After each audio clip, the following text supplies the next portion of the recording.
ઉત્તરાયણના દિવસે સૂર્યદેવનું વિશેષ મહત્વ માનવામાં આવે છે। આ દિવસથી સૂર્ય દક્ષિણ દિશાથી ઉત્તર દિશામાં ગતિ કરવા લાગે છે, જેને ઉત્તરાયણ કહેવાય છે। હિન્દુ શાસ્ત્રોમાં ઉત્તરાયણને દેવતાઓનો દિવસ અને શુભ સમય ગણવામાં આવ્યો છે। ઉત્તરાયણના દિવસે સૂર્યપ્રકાશ, ઉર્જા અને જીવન શક્તિનું પ્રતીક બની જાય છે। એવું માનવામાં આવે છે કે આ સમયગાળા દરમિયાન સૂર્યની કિરણો વધુ શુભ અને આરોગ્યદાયક હોય છે। ત્યારે સૂર્યની વિશેષ કૃપા માટે તેમના સહસ્ત્ર નામનો જાપ શ્રેષ્ઠ માનવામાં આવે છે। પરંતુ જો 1000 નામ ન બોલી શકાય તો સૂર્ય મહારાજના કયા 21 નામ છે ચમત્કારિક, જણાવશે ગુરુજી પ્રફુલભાઈ પંડ્યા। જપાકુસુમ સંકાસમ કાશ્યપેયમ મહાદ્યુતિમ તમોરીમ સર્વપાપજ્ઞમ પ્રણતોસ્મી દિવાકરમ। જય ભગવાન મિત્રો, હું છું પ્રફુલભાઈ પંડ્યા। ભક્તિ સંદેશ કાર્યક્રમની અંદર આપનું સ્વાગત છે। મિત્રો, આજે છે 12 તારીખ અને 2 દિવસ બાદ આવે છે ઉત્તરાયણ। તો જ્યારે ઉત્તરાયણ આવે છે ત્યારે સૂર્યનારાયણની પૂજાનું વિશેષ મહત્ત્વ વધી જાય છે।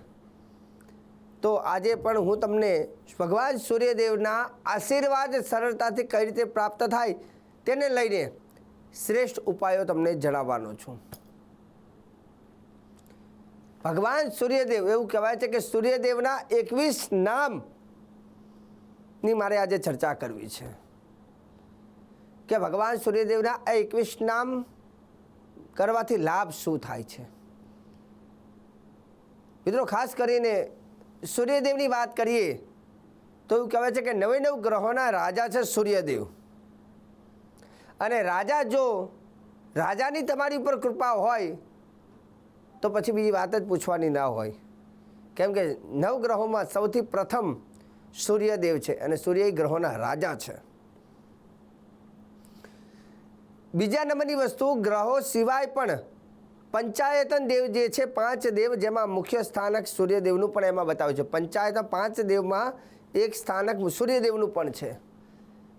મુખ્ય પંચાયતન એટલે એવું કહેવાય છે કે ભગવાન ગણેશજી, કુળદેવી માતા, વિષ્ણુ ભગવાન, સૂર્યદેવ અને શિવજી, આ પંચાયતન એટલે 5 મુખ્ય દેવ ગણવામાં આવે છે। તો સૂર્યદેવની આશીર્વાદ માટે આપણે રોજ સૂર્યનારાયણને અર્ઘ્ય પ્રદાન કરીએ, સૂર્યના મંત્ર જાપ કરીએ, લાલ પુષ્પથી સૂર્યની પૂજા કરીએ। પણ સૂર્ય સહસ્ત્ર નામાવલી વિશે મારે આજે વાત કરવી છે। મિત્રો, સૂર્ય સહસ્ત્ર નામાવલી એટલે શું? તો જેમ ભગવાન ગણપતિના આશીર્વાદ લેવા હોય તો આપણે ગણેશ સહસ્ત્ર નામાવલીના પાઠ કરીએ છીએ। શિવજીના આશીર્વાદ લેવા હોય તો શિવ સહસ્ત્ર નામાવલીના પાઠ કરીએ છીએ। માતાજીના આશીર્વાદ લેવા હોય તો દેવી સહસ્ત્ર નામાવલીના પાઠ કરીએ છીએ। અને વિષ્ણુ ભગવાનના આશીર્વાદ લેવા હોય તો વિષ્ણુ સહસ્ત્ર વિશેની આપણે વાત કરીએ છીએ। તેમ આજે મારે વાત કરવી છે સૂર્ય સહસ્ત્ર નામાવલી। તો મિત્રો, અહીંયા સહસ્ત્ર નામાવલી વિશે હું તમને સમજાવું છું। જેમ કે દરેક ભગવાનના સહસ્ત્ર નામ હોય। સહસ્ત્ર કહેતા 1000, સંસ્કૃત શબ્દ છે સહસ્ત્ર। સહસ્ત્રનો અર્થ થાય 1000। જેમ સતમનો અર્થ થાય 100। કોઈ દેવનાનું જે કે શિવ સતમ નામાવલી લખ્યું હોય, સતમ એટલે 100 નામ હોય તો સતમ શબ્દ લાગે। 1000 નામ હોય તો સહસ્ત્ર નામ લાગે। 1,00,000 નામ હોય તો લક્ષ નામ લાગે। જેમ કે આપણે ઘણી વખત જોઈએ ને, લક્ષચંડી યજ્ઞ, લક્ષ એટલે લાખ પાઠ કરે, માતાજીના લાખ પાઠ થાય ને લક્ષચંડી યજ્ઞ કહેવાય। માતાજીના 1000 પાઠ થાય તો એને સહસ્ત્રચંડી કહેવાય। 100 પાઠ થાય ને સતચંડી કહેવાય। તો અહીંયા દરેક દેવતાઓને આશીર્વાદ માટે એ દેવતાનું સહસ્ત્ર નામ બોલીને એની પૂજા કરવામાં આવે છે। જેમ કે વિષ્ણુ સહસ્ત્ર વિશે તો આપણા બધાને ખાસ ખબર હોય છે, કેમ કે સૌથી વધારે લોકો વિષ્ણુ સહસ્ત્રના પાઠ કરતા હોય છે। પણ દરેક ભગવાનના 1000 નામ હોય છે અને એ 1000 નામ બોલવાથી એ ભગવાનના આશીર્વાદ મળતા પણ હોય છે। હવે રહી વાત કે ઘણા લોકો પૂછે કે શાસ્ત્રીજી, અમે 1000 નામ કરવામાં સક્ષમ નથી અથવા અમને વાંચતા નથી ફાવતું, તો અમને શોર્ટકટમાં કંઈ બતાવો। તો હવે એનો શોર્ટકટ એક બતાવું છું કે ભગવાન સૂર્યદેવના 1000 નામ જો તમે કરવામાં સક્ષમ ન હોય અથવા તમને ખ્યાલ ના અથવા વાંચતા ન ફાવતું હોય તો તમે ખાલી ભગવાન સૂર્યદેવના 21 નામ બોલો. આ 21 નામ, તો 21 નામ બોલવાથી પણ સૂર્ય સહસ્ત્ર કહેતા 1000 નામનું ફળ તમને મળી જાય છે. તો બધા એ જ કે શાસ્ત્રીજી બતાવો ને જલ્દી આ 21 નામ કયા, કે 1000 નામ કરીએ એના કરતાં 21 નામમાં જ પતી જતું હોય તો આ ફળ એનું એવું હોય તો 21 નામ કેમ ના કરીએ. તો આજે હું તમને ભગવાન સૂર્યદેવના 21 ચમત્કારી નામ બતાવીશ કે જો 21 નામ તમે બોલો છો તો સૂર્ય સહસ્ત્રનું ફળ પ્રાપ્ત થાય છે. અને આ નામથી ફાયદો શું, તો ફાયદાની વાત કરીએ તો દુઃસ્વપ્ન નાશનમ ચૈવ સર્વ દુઃખમ ચ નશ્યતિ સર્વ પાપ વિમૂર્તિ સર્વ પાપ વિનિર્મુક્ત સર્વરોગ વિવર્જિત. જે માણસ 21 આ નામ સૂર્યદેવના બોલે છે એને સમસ્ત રોગમાંથી મુક્તિ મળે છે. અત્યારે હાલનો સૌથી વધારે પ્રશ્ન લોકોનો હોય છે શરીર.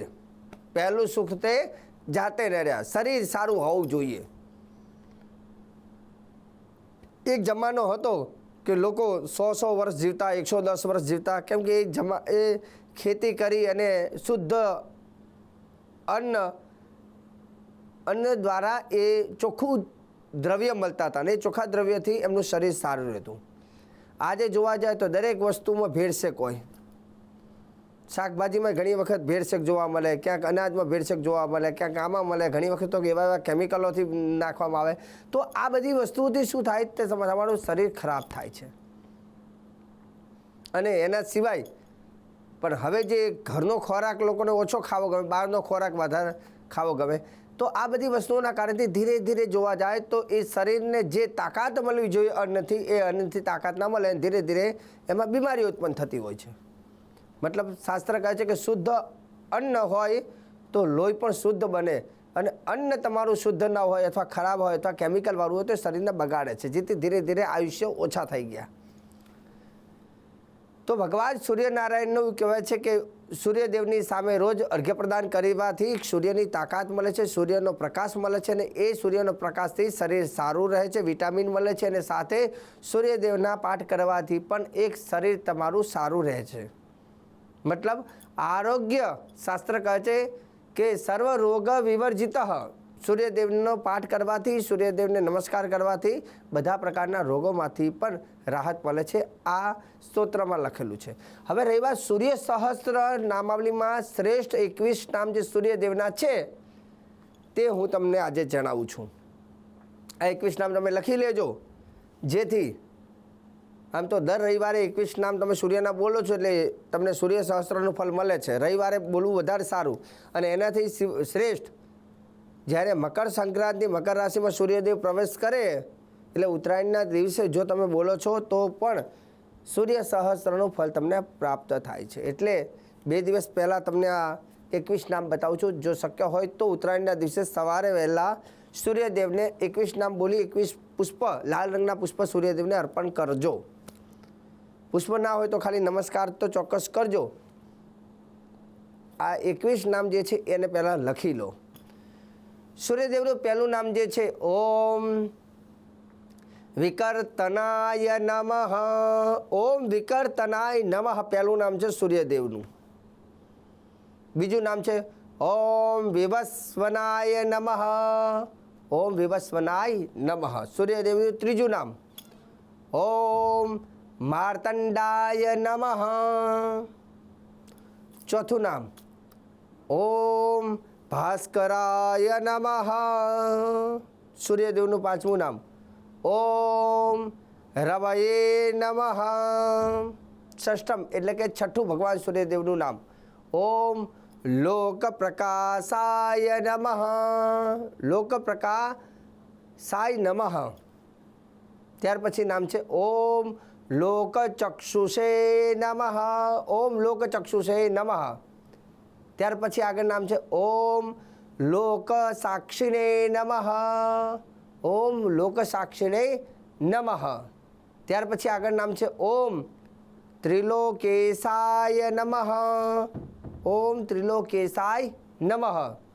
ત્યાર પછી 10મું નામ ભગવાન સૂર્યદેવનું, ઓમ તિમિર નાશનાય નમઃ, ઓમ તિમિર નાશનાય નમઃ. 11મું નામ છે ઓમ તપનાય નમઃ. દ્વાદશ કહેતા 12મું નામ છે ઓમ તાપનાય નમઃ. 11મું નામ હતું તપનાય નમઃ અને 12મું નામ હતું તાપનાય નમઃ. 13મું નામ છે ઓમ શુચયે નમઃ. 14મું નામ ઓમ સપ્તસ્વ વાહનાય નમઃ, સપ્તસ્વ વાહનાય નમઃ. 15મું નામ છે ઓમ ગભસ્તિ હસ્તાય નમઃ.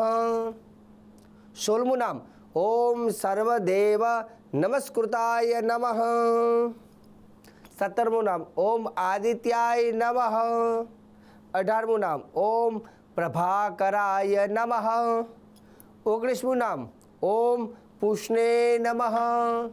20મું નામ ઓમ એકચક્ર રથમારૂઢાય નમઃ, ઓમ એકચક્ર રથમારૂઢાય નમઃ. ત્યાર પછી 21મું નામ ઓમ મહિરાય નમઃ, ઓમ મહિરાય નમઃ.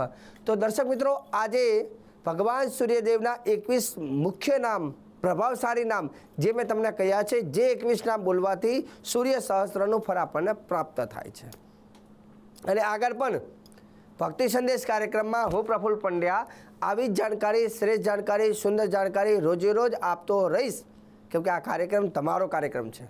અને તમારા મનમાં આવા કોઈ પ્રશ્ન ઉદ્ભવિત થાય તો તમે ચોક્કસ અમને જાણ કરજો. અમે એ પ્રશ્ન ઉપર શ્રેષ્ઠ વિડીયો સારો બનાવીને ટીવીના માધ્યમથી તમામ લોકો સુધી પહોંચાડવાનું કાર્ય કરીશું. મને આપી દો હવે તમે રજા. જય ભગવાન.